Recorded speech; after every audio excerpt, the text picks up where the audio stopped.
Ciao mondo, hello world, hola mundo, hello mon.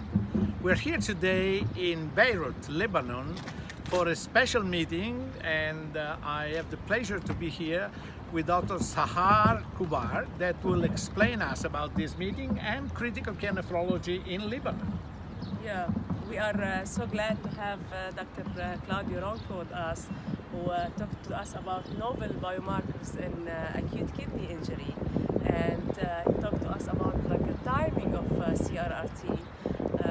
Critical care nephrology is an evolving topic in Lebanon. CRRT is a modality that has been introduced recently, and we are mainly applying it in the cardiothoracic patients. We are getting good, beautiful results actually, and it is growing up. It's a practice that is increasing. It is like most of our CRRT is actually run by nephrologists, but we are not like alone. We are a group that is like discussing patients with the intensivists. It's a multi group approach, and we have the intensive care nurses taking care of the machine. We have the nephrologists.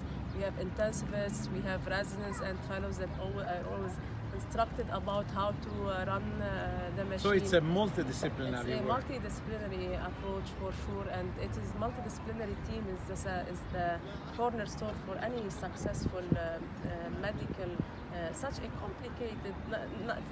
complicated medical procedure. Yeah.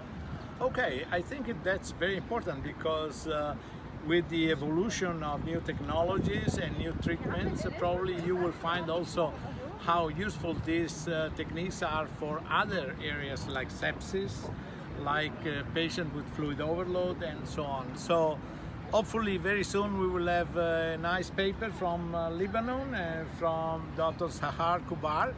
Thank you very much for joining today Cappuccino from Beirut, Lebanon, and have a wonderful day. Excellent. Excellent.